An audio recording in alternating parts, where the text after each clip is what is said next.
Welcome back to my YouTube channel. Jadi di video kali ini saya akan menerangkan tentang perbedaan baking soda dan baking powder. Jadi banyak sekali resep di internet atau dimanapun kita dapat, biasanya untuk orang awam bingung antara baking soda dan baking powder, apa sih bedanya. Nah, di video kali ini saya akan menjelaskan perbedaan antara baking soda atau soda kue dan baking powder. Oke, seperti apa perbedaannya? Simak terus video ini.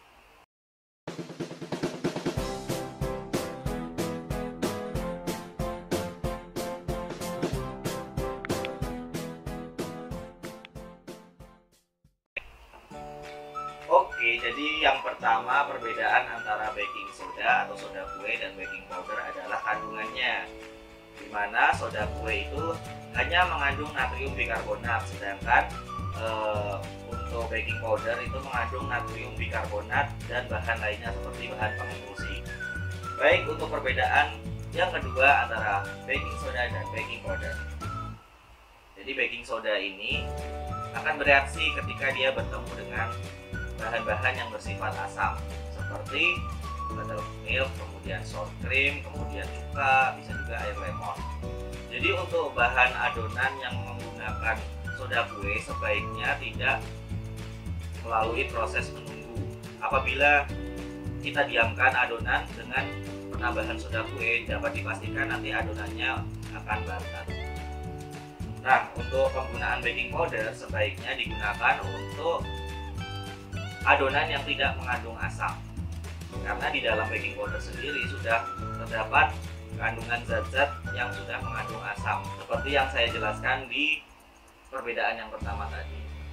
Oke, jadi ada dua jenis baking powder. Yang pertama ada single acting dan yang kedua ada double acting. Apa bedanya single acting dan double acting? Jadi perbedaannya, ketika kita menggunakan baking powder yang single acting, dia hanya bekerja ketika adonan itu didiamkan. Nah, sedangkan untuk yang double acting, dia akan bekerja dua kali. Yang pertama ketika adonan itu didiamkan, dan yang kedua ketika adonan itu diproses memasak seperti di oven atau dibakar, misal seperti itu. Oke, itu perbedaan yang kedua.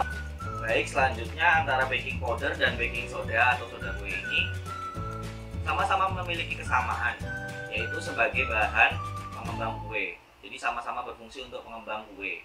Cuma perbedaannya, untuk baking soda dia akan bekerja ketika bertemu dengan bahan-bahan yang bersifat asam, sedangkan baking powder tidak. Untuk soda kue sendiri sangat cocok untuk digunakan pada adonan-adonan yang proses memasaknya dikukus atau dibakar. Kemudian perbedaan yang terakhir antara baking powder dan baking soda. Nah, penggunaan soda kue atau baking soda ini apabila terlalu banyak pada adonan, dia akan menimbulkan rasa getir. Jadi sangat hati-hati ketika food lovers menggunakan baking soda. Nah, makanya kenapa dia harus ditambahkan dengan bahan-bahan yang mengandung asam, ya salah satunya untuk menutupi rasa getir. Sedangkan untuk penggunaan baking powder, dia rasanya cenderung netral. Nah, hal ini bisa terjadi karena apa? Karena di dalam baking powder sendiri sudah mengandung bahan-bahan yang mengandung asam, jadi sehingga dia rasanya tidak getir. Nah, jadi itu tadi perbedaan antara baking soda dan baking powder. Buat kalian food lovers yang sering sekali membuat atau coba-coba resep dari internet, biasanya kalian menjumpai ada resep yang menggunakan soda kue atau baking soda, dan ada yang juga menggunakan baking powder atau bahkan menggunakan keduanya. Nah, kalian bingung, saya mau pakai yang mana sih sebetulnya? Nah, saran saya sebaiknya kalian kalau ada resep yang menggunakan kedua bahan ini di dalam satu resep, kalian bisa menggunakan baking powder saja. Karena apa? Karena di dalam baking powder ini sudah mengandung apa yang ada di dalam baking soda atau soda kue. Oke, sekian video dari saya, semoga bermanfaat. Jangan lupa klik tombol subscribe, like, komen, dan share video saya agar channel saya terus berkembang.